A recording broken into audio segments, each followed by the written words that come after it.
Hi everyone, welcome to our channel The Agnis and you are watching the video series on English Grammar. Students, English Grammar में subject, verb और object समझने के बाद हमारा simple present tense का topic चल रहा है जिसमें हम कुछ वीडियोस पहले भी कर चुके हैं। तो इस वीडियो को देखने से पहले आप वो वीडियोस देख लीजिए ताकि आपको कॉन्सेप्ट अच्छे से क्लियर। सो आज की वीडियो में मैं आपके लिए लेके आया हूँ सिंपल प्रेजेंट टेंस के नेगेटिव सेंटेंस को किस तरह से हिंदी से इंग्लिश में ट्रांसलेट किया जाता है। अगर आप भी बनना चाहते हैं इंग्लिश ग्रामर में एक्सपर्ट तो इस वीडियो सीरीज को शुरू से लेके एंड तक जरूर देखिए and please don't forget to like, share and subscribe this channel. Let's get started.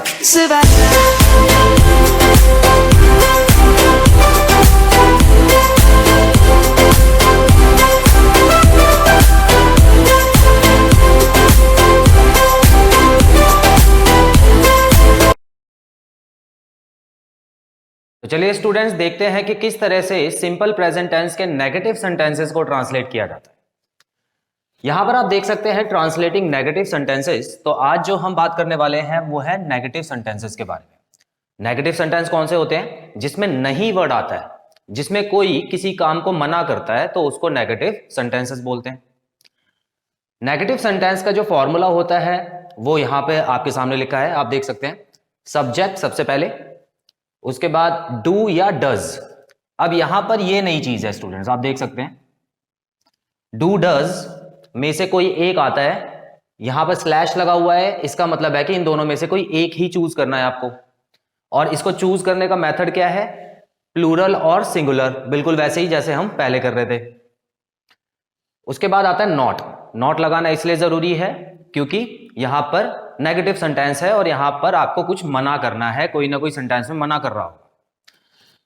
उसके बाद देखिए V1 आ रहा है। देखिए ये अच्छी चीज है आपके लिए कि यहां पर आपको V5 और V1 में आपको दोबारा से चुनने की जरूरत नहीं है कुछ भी, यहां पर सिर्फ और सिर्फ V1 आ रहा है। अच्छा, अब आपको पूछना चाहिए कि यहां पे V1 ही क्यों आ रहा है, जबकि आपने पॉजिटिव सेंटेंसेस में बताया था कि V1 और V5 दोनों आते हैं। तो स्टूडेंट्स देखिए ध्यान से, यहां पर ऑलरेडी एक हेल्पिंग वर्ब लगा हुआ है, डू और डज। डू और डज भी एक तरह का वर्ब होता है, लेकिन इसके बारे में डिटेल में मैं आपको आगे की क्लासेस में बताऊंगा जब मैं वर्ब का पूरा कॉन्सेप्ट आपको कराऊंगा। अभी फिलहाल के लिए आपको यह समझना है कि कभी भी किसी सेंटेंस में डू और डज आता है तो उसके बाद हमेशा आपको V1 यूज करना है, V1 ही यूज करना है स्टूडेंट्स। क्लियर?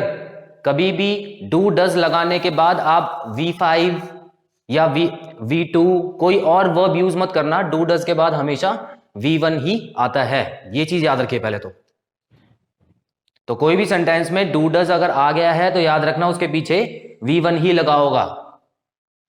ठीक है, आगे बढ़ते हैं। उसके बाद आखिरी में ऑब्जेक्ट। देखिए सेंटेंस में ऑब्जेक्ट है तो ऑब्जेक्ट लिख देना। अगर सेंटेंस में ऑब्जेक्ट नहीं है, ऑब्जेक्ट की जगह कुछ और है तो आप वहां पर जरूर मेंशन कर देना। उसके अलावा आपको दो कॉलम पहले की तरह मैंने बना के दिखाए हैं, यहां पर आप देख सकते हैं। पर्सन का कॉलम है first person, second person, third person. ठीक है, आई होप आपने अब ये याद कर लिया होगा ताकि आप अब बिना कॉलम बनाए सॉल्व करें। उसके बाद देखिए, क्योंकि यहां पर इस फॉर्मूले में सिर्फ V1 का यूज है तो मैंने सिर्फ वर्ब का एक ही कॉलम लिखा है जिसको V1 बोलते हैं और ये इसके हिंदी मीनिंग है। तो चलिए अब बिना टाइम वेस्ट करे हम लोग शुरू करते हैं इन सेंटेंसेस को ट्रांसलेट करना। देखिए सबसे पहला सेंटेंस है वह सेब नहीं खाता है। तो सबसे पहले मैंने आपको क्या बताया था, आखिरी में ता है लगाए तो समझ जाइए सिंपल प्रेजेंट टेंस की बात हो रही है। उसके बाद यहां पर अब आप देख सकते हैं नेगेटिव सेंटेंस है तो यही वाला फॉर्मूला अप्लाई होगा। सेंटेंस को पहचानना भी जरूरी है, पॉजिटिव है, नेगेटिव है या इंटेरोगेटिव है। तो जैसे ही मुझे पता लगा यहां पे नहीं आ रहा है तो मैं समझ गया कि ये नेगेटिव सेंटेंस है और मैं ये वाला फॉर्मूला लगाऊंगा। अब यहां पर आप देख सकते हैं ऑर्डर वाइज करना है, बिल्कुल ऊपर वाले ऑर्डर में चलना है। सबसे पहले सब्जेक्ट, फिर डू डज में से कोई एक, उसके बाद नॉट लगाना जरूरी है, उसके बाद आएगा वर्ब और कोई ऑब्जेक्ट होगा तो उसके बाद आएगा। ठीक है, इस सेंटेंस में देखिए काम कौन कर रहा है? वह काम कर रहा है और वह एक लड़का है। सेंटेंस पढ़ के पता लग रहा है, खाता है तो लड़का है, तो उसके लिए मैं क्या यूज करूंगा? ही यूज करूंगा। क्लियर? सब्जेक्ट के बाद अब मैं बात करूंगा डू या डज में से कोई एक। अब इन दोनों में से मैं कौन सा वाला चुनूंगा? देखिए ही किसके साथ लगा हुआ है? सिंगुलर। ही सिंगुलर होता है और सिंगुलर के ऊपर क्या लगा है? डज। तो ही के साथ डज लगाइएगा स्टूडेंट्स, डू मत लगा देना, गलत हो जाएगा। ही के साथ आएगा डज। उसके बाद फॉर्मूले में नॉट लगाए तो नॉट लगाना बहुत जरूरी है। अब वर्ब की बात करते हैं। वर्ब मतलब जो काम हो रहा है सेंटेंस में। काम क्या हो रहा है? खाना, खाने का काम हो रहा है। तो यहां पर आप देख सकते हैं खाने का V1 जो होता है वो होता है ईट, तो डज नॉट ईट। अब सेंटेंस में यहां पर ऑब्जेक्ट भी आपको दिख रहा है, सेब की बात हो रही है, तो यहां पर हम लिखेंगे he does not eat Apple, he does not eat Apple. Clear? देखिए एप्पल के आगे ए एंड द कुछ आर्टिकल्स होते हैं, वो आ सकते हैं। यहां पर आपको पता है एप्पल अगर एक ही है तो यहां पर हम एन की बात करेंगे, एन लगाएंगे यहां पे, ए तो लगता नहीं है। द भी आ सकता है कुछ सिचुएशंस में, वो भी आपको मैं आगे की क्लासेस में क्लियर करूंगा। अभी फिलहाल के लिए आप उसको इग्नोर करके चलिए। सेकंड सेंटेंस में मैं स्कूल नहीं जाता हूं, तो इसमें सब्जेक्ट कौन है? मैं, मतलब आई। उसके बाद डू या डज में से क्या लगाऊंगा? देखिए स्टूडेंट्स, आई के साथ क्या है? प्लूरल है, तो आई के साथ प्लूरल होता है, तो मैं क्या लगाने वाला हूं इस बार? डू लगाऊंगा इस बार, डू। डज नहीं लगाऊंगा मैं, तो यहां पे आ जाएगा डू। अब इन दोनों में से एक हमने चुन लिया है, उसके बाद आगे बढ़ते हैं। नॉट लगाना जरूरी है। आई डू नॉट, वर्ब क्या है यहां पे? जाना, वर्ब है जाना, और जाने को बोलते हैं go. We do not go, कहां जाने की बात हो रही है? School. We do not go to school, to school लगाइएगा। क्लियर? जब भी हम कहीं जाते हैं या कहीं आते हैं तो हम ज्यादातर इस प्रेपोजिशन का यूज करते हैं। अभी फिलहाल के लिए याद कर लो, आगे जाके क्लियर करेंगे। I do not go to school, मैं स्कूल नहीं जाता हूं। क्लियर? आखिरी में ताहू लगा है तो सिंपल प्रेजेंट टेंस। अब जल्दी जल्दी करेंगे। अब आप चाहो तो वीडियो पॉज करके ये बाकी सेंटेंसेस भी करो, और जब मैं करूंगा तो उसको चेक करना। ठीक है? चलिए, हम नहीं खेलते हैं, तो हम नहीं खेलते हैं सिंपल प्रेजेंट टेंस है।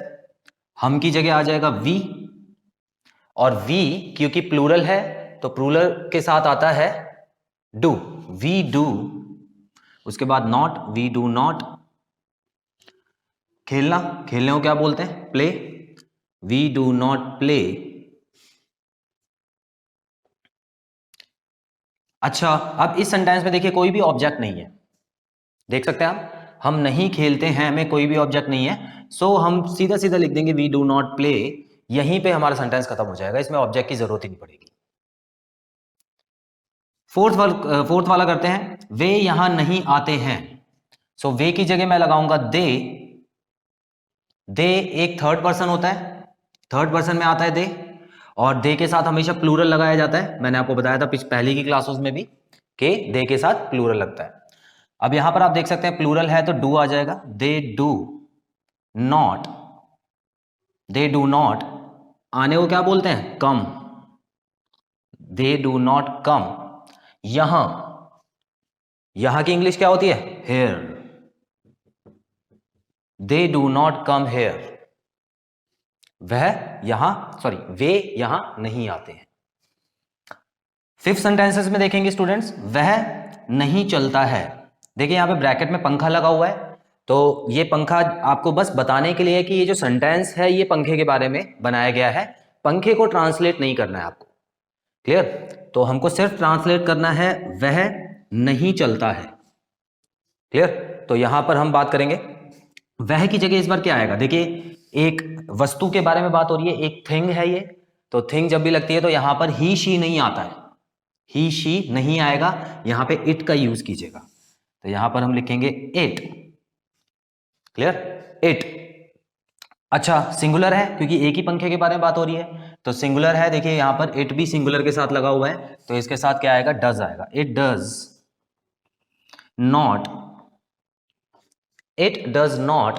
अच्छा, यहां पंखे के चलने की बात हो रही है, किसी इंसान के चलने की बात नहीं हो रही।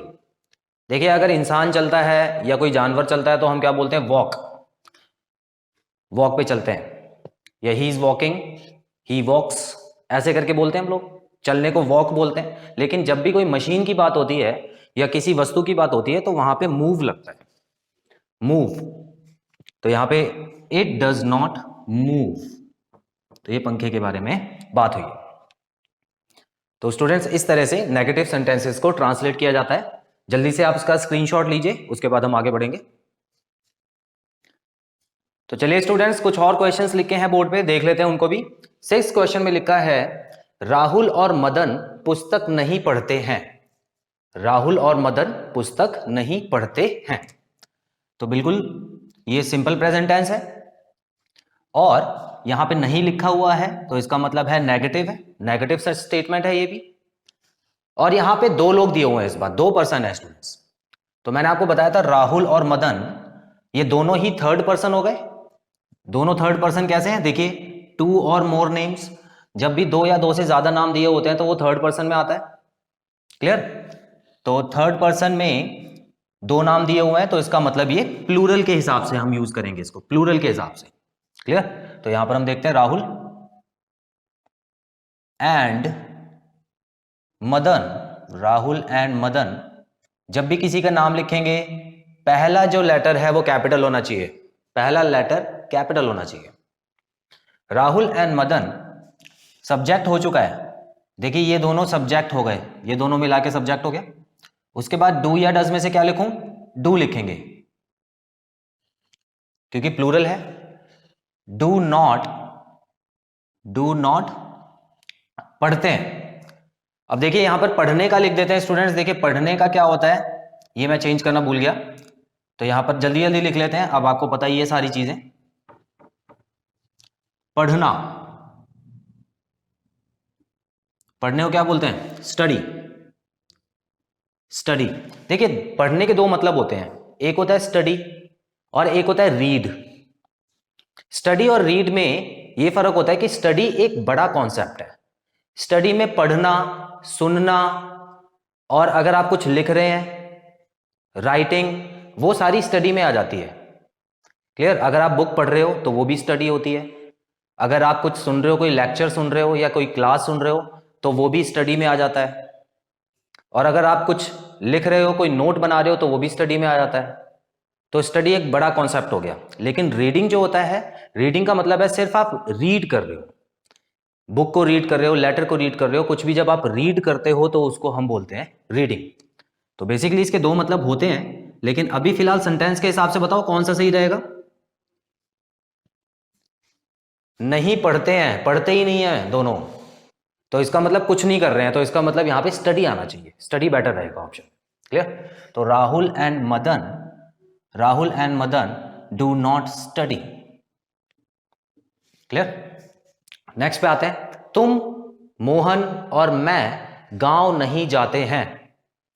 अब यहां पर स्टूडेंट्स देखिए इस सेंटेंस में तीनों आपको 3 तरह के पर्सन दिए हुए हैं, तीनों पर्सन दिए हुए हैं। कैसे? देखिए ये तो हो गया सेकंड पर्सन, ये लिखा, ये हो गया थर्ड पर्सन क्योंकि नाम दिया हुआ है, सिंगल नेम, और ये हो गया फर्स्ट पर्सन, मैं, फर्स्ट पर्सन में आता है। तो यहां पे 3 लोग तो हैं लेकिन तीनों अलग अलग पर्सन हैं। और मैंने आपको रूल बताया था कि जब भी अलग अलग पर्सन दिए होते हैं तो हम क्या करते हैं, 2 3 1 को फॉलो करते हैं। Rule number 2 3 1। तो 2 3 1 क्या बोला जाता है, मतलब कभी भी ऐसा आ जाए तो सेकंड पर्सन को सबसे पहले रखना, थर्ड पर्सन को उसके बाद में, और फर्स्ट पर्सन को सबसे एंड में रखना। क्लियर? जो कि हिंदी में पहले से ही लगा हुआ है, देखिए 2 3 1। तो इस तरह से रूल को फॉलो करना है आपको, 2 3 1 का रूल। ठीक है? तो अब हम शुरू करते हैं। देखिए तुमको बोलते हैं यू, उसके बाद Mohan, you Mohan, and I, you Mohan and आई, ये तीनों सब्जेक्ट हो गए। अच्छा, एक से ज्यादा है तो प्लूरल ही आएगा, और प्लूरल आएगा तो क्या लगेगा, डू।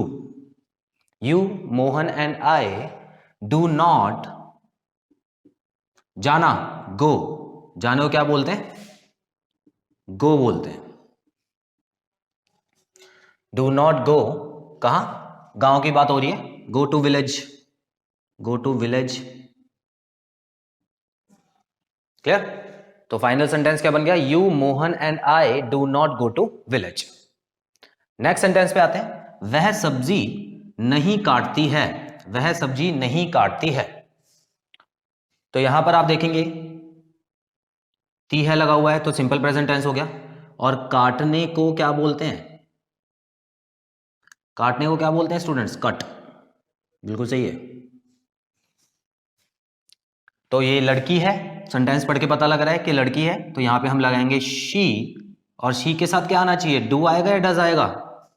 देख लीजिए, शी सिंगुलर में है तो यहां पर क्या आएगा? डज आएगा। She does not cut vegetables. She does not cut vegetable. यहां पर एक ही सब्जी की बात हुई है तो फिलहाल हम वेजिटेबल लिखेंगे। एक से ज्यादा सब्जियां होती, यहां पे सब्जियां लिखा होता तो यहां पे वेजिटेबल्स लिखते। श्याम पत्र नहीं लिखता है। श्याम पत्र नहीं लिखता है, तो लिखने को क्या बोलते हैं? लिखने को बोलते हैं राइट। तो यहां पर वर्ब क्या हो गया? लिखना। और सब्जेक्ट हो गया श्याम, तो श्याम को पहले लिख लो। और श्याम कौन सा पर्सन है? सिंगुलर में आता है, प्लूरल में आता है? देखिए, श्याम एक सिंगल नेम है ना, सिंगल नेम। इस सेंटेंस में एक ही नाम दिया हुआ है आपको, तो सिंगल नेम हमेशा सिंगुलर के साथ आएगा। क्लियर? तो यहां पर भी डज लगाना, यहां पर भी डज लगेगा। तो Shyam does not write letter. Shyam does not write letter. Clear? Last sentence करते हैं। तुम फल नहीं खरीदते हो। तो यहां पर आप देख सकते हो, यहां पर जो वर्ब है वो क्या है? खरीदना। और खरीदने को क्या बोलते हैं? बाय। BUY, bye. सो यहां पर तुम आ गया तो यू आएगा, और यू के साथ प्लूरल लगा हुआ है। देख लो, प्लूरल लगा हुआ है यू के साथ, तो प्लूरल के साथ क्या आता है? Do. You do not buy fruit. You do not buy fruit. Clear? तो इस तरह से नेगेटिव सेंटेंसेस का ट्रांसलेशन होता है सिंपल प्रेजेंट टेंस। तो स्टूडेंट्स, यहां पे खत्म होता है हमारा ये वाला पार्ट, जिसमें हम लोगों ने सीखा कि किस तरह से नेगेटिव सेंटेंसेस को ट्रांसलेट किया जाता है सिंपल प्रेजेंट टेंस में। आई होप इस वीडियो में बताई गई सारी चीजें आपको क्लियर हैं और कोई भी डाउट नहीं है। अगर कोई डाउट होता है तो आप कमेंट बॉक्स में मेंशन करके पूछ सकते हैं। मिलते हैं अपने अगले पार्ट में। Till then, take very good care of yourselves. Have a nice time. God bless you. Bye bye. Let's go back to when trees were swung, kids across the lane, Savannah.